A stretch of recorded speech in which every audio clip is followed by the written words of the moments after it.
Assalamualaikum warahmatullahi wabarakatuh. Saya Ismail Maulana Ruhiyat dengan NIM 2403089, Program Studi Perpustakaan dan Sains Informasi Universitas Pendidikan Indonesia.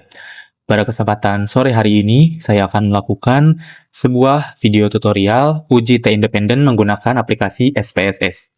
Pertama-tama, kita akan mengulas sedikit tentang materi dari uji T independen itu sendiri.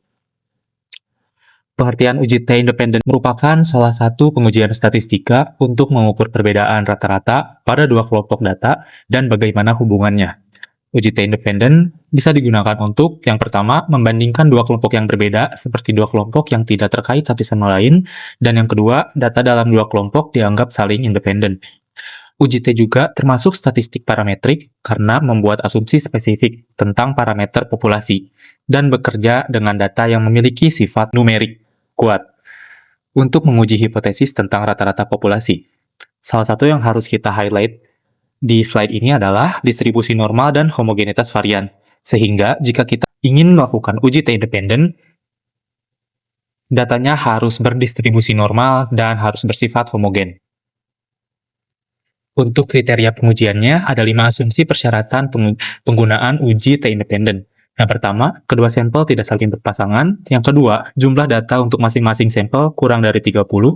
Yang ketiga, data yang dipakai dalam uji ini berupa data kuantitatif. Yang keempat, data untuk kedua sampel berdistribusi normal. Dan yang terakhir, adanya kesamaan varians atau bersifat homogen. Untuk pengambilan keputusan, menurut Wiratna Sujawerni tahun 2014, dasar pengambilan keputusan dalam uji T independen, yang pertama, jika nilai signifikansi two-tailed lebih besar dari 0,05, artinya tidak ada perbedaan rata-rata nilai antara kelompok A dengan kelompok B. Sedangkan jika nilai signifikasi two-tailed lebih kecil daripada 0,05, berarti ada perbedaan rata-rata nilai antara kelompok A dengan kelompok B. Untuk contoh ujinya sendiri, terdapat nilai kuis akhir mata kuliah biblioterapi dari dua kelas yang berbeda di program studi perpustakaan dan sains informasi. Sebelum memasuki SPSS, kita siapkan dulu data yang akan digunakan. Di sini saya ada contoh data uji T independen dengan nilai kuis biblioterapi antara kelas A dan juga kelas B. Sebelum itu kita harus membuat hipotesisnya terlebih dahulu, di mana H0 terdapat perbedaan rata-rata nilai kuis biblioterapi antara kelas A dan kelas B, dan H1 atau H alternatif yang mana tidak terdapat perbedaan rata-rata nilai kuis biblioterapi antara kelas A dan kelas B. Lalu langkah selanjutnya adalah kita copy nilai A, selalu letakkan di sini. Lalu kode kelas A diletakkan di sini.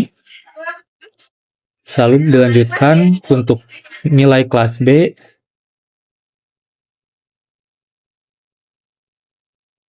sini dan kode kelas B.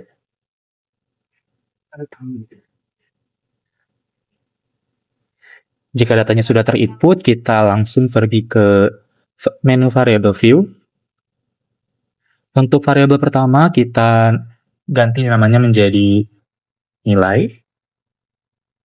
Dan variabel kedua, kita ganti dengan kelas. Pastikan desimalnya 0. Dan untuk label, kita ubah menjadi nilai kuis biblioterapi. Dan untuk kelas, kita ubah menjadi kelas saja. Karena di sini kelas memiliki dua grup, yaitu kelas A dan kelas B, sehingga untuk values-nya bisa kita ubah. Value 1, labelnya kelas A, dan value 2 dengan label kelas B. Itu kita klik OK. Dan untuk measure-nya, yang nilai itu scale, yang kelas itu nominal. Setelah itu kita kembali lagi ke menu data view dan kita lihat di sini analyze. Karena ini adalah uji independen T, sehingga langkah pertama yang harus kita lakukan adalah menguji data tersebut apakah normal dan apakah data tersebut homogen. Yang pertama kita klik menu analyze, descriptive statistik, dan explore. Untuk nilai kuis, kita masukkan ke dependent list, dan untuk kelas kita masukkan ke factor list.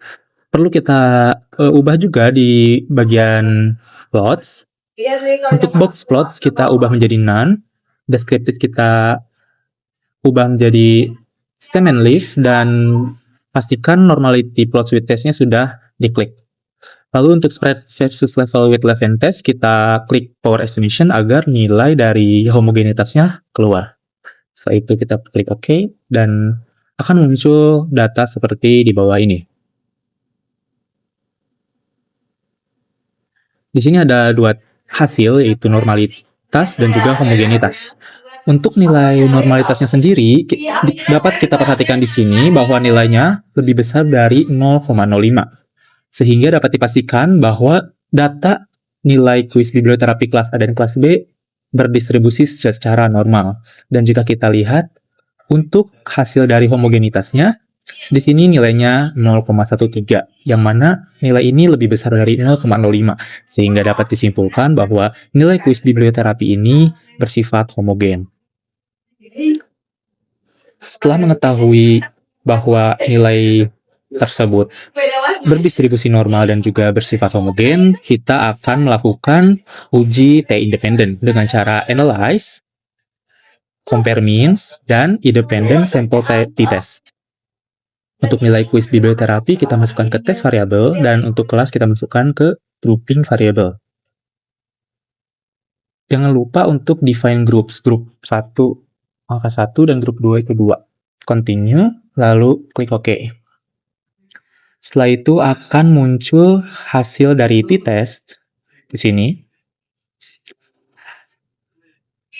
Dapat dilihat nilai dari sig to tail dari uji T-independent ini bernilai 0,604, yang mana hasil ini lebih besar dari 0,05. Jika ditinjau kembali dari materi yang tadi, menurut Wiratna Sujawerni, jika nilai sig lebih besar dari 0,05 berarti tidak ada perbedaan rata-rata nilai antara kelompok A dengan kelompok B. Sehingga dapat disimpulkan, nilai kuis biblioterapi antara kelas A dan kelas B itu tidak memiliki rata-rata yang signifikan. Jika lihat di hipotesis, dapat disimpulkan bahwa H0 ditolak dan H1 atau H alternatif diterima. Cukup sekian yang bisa saya sampaikan sore hari ini. Terima kasih. Wassalamualaikum warahmatullahi wabarakatuh.